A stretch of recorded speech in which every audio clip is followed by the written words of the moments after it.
किसी अन्य व्यक्ति के द्वारा आपके घर में शादी के लिए रिश्ता लेकर के जाया जाता है तो वो रिश्ता किस प्रकार से होता है और किस प्रकार से निभाया जाता है और बनता है। नहीं, उनका नाम आप बता सकते हैं क्योंकि आप लोगों के साथ जानलेवा प्राणघात हमला हुआ है ना। जी ठीक है, तो उनका नाम सुरेश सेन है और वो हमारे पड़ोसी है, रिश्ते में चाचा लगते हैं। अश्लील गाली गलौज। हाँ हाँ, अश्लील गाली, मैं उस गाली को बोल भी नहीं सकती। और फिर उसके बाद हुआ ये कि तो वो डंडा लेके डायरेक्ट कुछ बात नहीं किए, वो सीधे डंडा लेके आए, सबको मारने लगे मेरे पीछे। पूरे घर परिवार को मारने लगे? हाँ, पूरे घर परिवार। वहाँ पर एक आत्मसम्मान को ठेस पहुँचाने जैसी भावनाओं को रख करके एक व्यक्ति एक परिवार के ऊपर जानलेवा प्राणघात हमला करता है। राजनांदगांव से महज 52 किलोमीटर की दूरी में छुरिया ब्लॉक आता है। छुरिया में एक ऐसी घटना हो जाती है जिसको लेकर के आज हम यहाँ शासकीय परिसर में खड़े हुए हैं। यहाँ शासकीय परिसर में खड़े होने का और ये मामले की गहराई को जानने के लिए हम आए हुए हैं। हमारे साथ प्रार्थी भी जुड़े हुए हैं। क्या कुछ मामला रहता है पूरी जानकारी लेते हैं। सबसे पहले आपको ये बता देते हैं कि अगर किसी अन्य व्यक्ति के द्वारा आपके घर में शादी के लिए रिश्ता लेकर के जाया जाता है तो वो रिश्ता किस प्रकार से होता है और किस प्रकार से निभाया जाता है और बनता है, वो सारा चीज़ हम आपको इस खबर में आज खुलासा करेंगे। हमारे साथ वो प्रार्थी भी हैं, प्रार्थी के परिजन भी हैं, उनसे भी बात करेंगे। जी, आपका नाम तो नहीं पूछेंगे लेकिन बताएंगे क्या कुछ घटना हुई है आपके साथ। जी, हुआ ये कि उन्होंने रिश्ता लेके आया था, जो हमारे पड़ोसी है। उनका नाम तो नहीं बताना चाहूँगी। नहीं, उनका नाम आप बता सकते हैं क्योंकि आप लोगों के साथ जानलेवा प्राणघात हमला हुआ है ना। जी ठीक है, तो उनका नाम सुरेश सेन है और वो हमारे पड़ोसी है, रिश्ते में चाचा लगते हैं।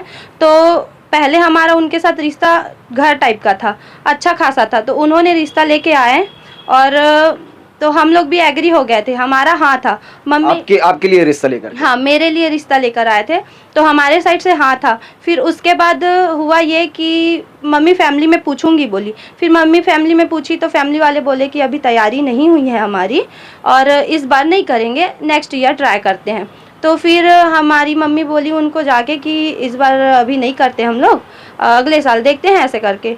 तो फिर उसके बाद उनका रिएक्शन ही कुछ अलग हो गया, बोलने लगे कि अच्छा ठीक है। पहले बोले ठीक है, फिर उसके बाद ड्रिंक करके आए, गाली वाली दिए, मैं इतना अच्छा रिश्ता लेके आया था, तुम लोग कैसे नहीं बोल रहे हो, ऐसे वैसे करके दुनिया भर का बोलने लगे। फिर उसके बाद 2-3 दिन बाद ऐसे ही चलता रहा गाली गलौज।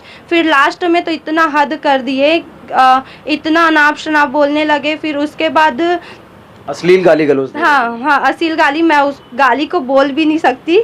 और फिर उसके बाद हुआ ये कि क्या बोल रहे थे कि धंधा कराते हो तुम लोग, 1-1 हज़ार में ऐसे ऐसे कराते हो, डेली यहाँ लड़के लगे रहते हैं, ऐसे करके बोले। फिर यही बात को क्लियर करने के लिए हम लोग उनके घर जा ही रहे थे, फिर कैसे ऐसे बोल रहे हो करके। तो वो डंडा लेके डायरेक्ट कुछ बात नहीं किए, वो सीधे डंडा लेके आए, सबको मारने लगे मेरे पीछे। पूरे घर परिवार को मारने लगे? हाँ, पूरे घर परिवार को। पहले तो मुझे मारा उन्होंने, फिर उसके बाद मेरी मम्मी मुझे बचाने आई तो मम्मी को भी मारा और सबसे ज़्यादा मम्मी को ही चोट आए। फिर उसके बाद पीछे से मेरे भाई आए तो हम लोग को छुड़ा रहे थे, छुड़ाने के चक्कर में 1-2 लाठी उनको भी पड़ी है।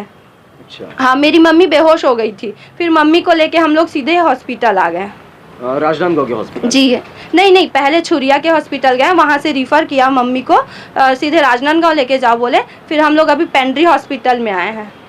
पेंड्री हॉस्पिटल जी। में? तो क्या ये उनकी दादागिरी है, ऐसा कुछ नज़र में आती है?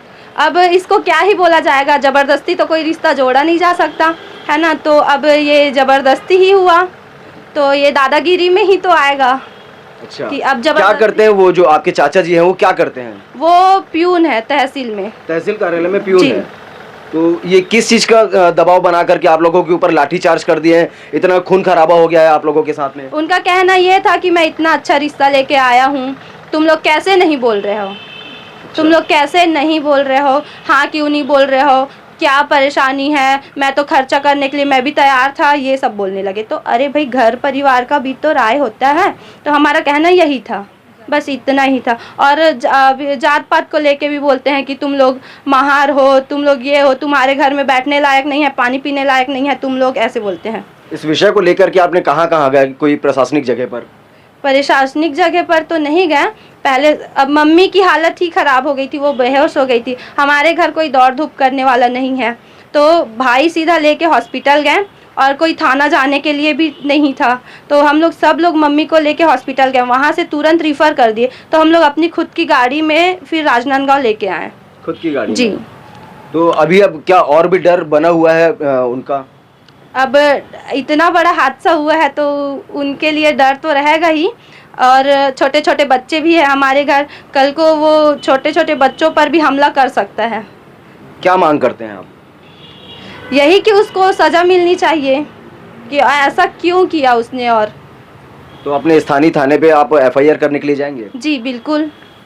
जरा सोच करके देखिए कि शादी का रिश्ता किसी के लिए लेकर के जाया जाता है और वो एक दहशत वहां पर कि मैंने इस प्रकार का रिश्ता लेकर के आया है और आपके द्वारा रिश्ते को ठुकरा दिया जाता है।